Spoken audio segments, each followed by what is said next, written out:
Hey everybody, Tim here with today's episode of Enterprise, Season 4, Episodes 1 and 2, Stormfront, the beginning of the end. So this is the last season. I mean, realistically, I guess this episode isn't that bad. It just was so far out of left field that I wasn't quite expecting it. Especially coming out of the whole Xindi and everything like that.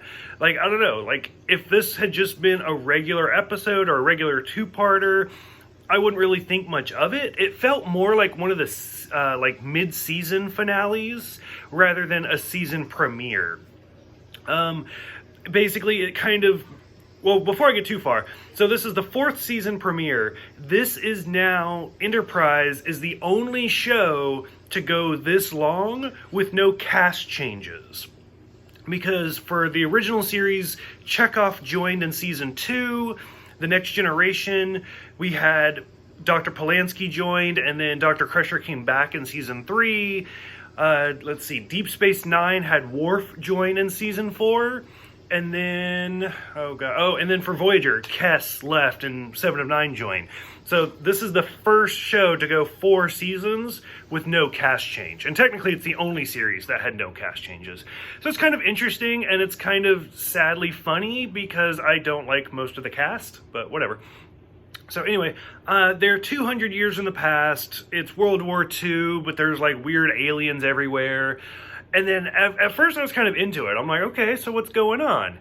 And then like the Suliban shows up, and I'm like, oh, I'm so done. Like instantly, as soon as I saw Silic come down, I was like, no, I'm done.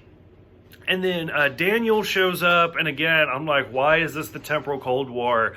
Like, I don't know, maybe it was me being like wishful thinking, but them being in World War II, I didn't even think about the temporal Cold War. I was like, oh, they're like back in time, but why? My dumb ass didn't even think, like, oh, Daniel's brought them. No, I was like, fuck.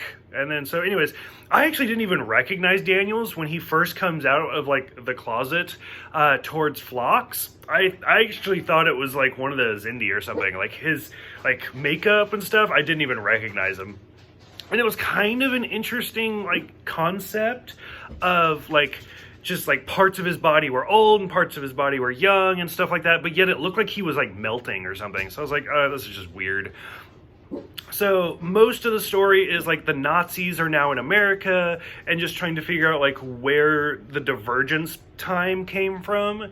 And then of course they figure it out. The aliens are just like the other side of the temporal Cold War, which is something we never really got into, because nobody really cares. It's been 3 years since the show started.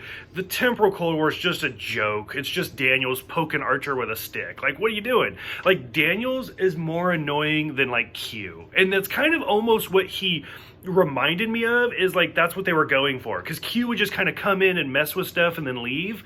Like, Daniels would come in and mess with stuff, but not to be funny. He would just be like, oh, we have to change history, and then he would just disappear. And it's like, what? Why are you even here? Just go away. So overall, by the time we got to the end of the episode, where like we see the actor that plays Silic without the Suliban makeup, which was kind of interesting, and then he ends up dying. Daniels is healed because they changed the timeline, and then Archer's like, don't talk to me ever again, just stop. And they basically did. They were like, okay, we're done with the temporal Cold War. So for those who have seen this one, what did you guys think about the season 4 premiere? Go ahead, let me know, and I will see you guys next time for Home.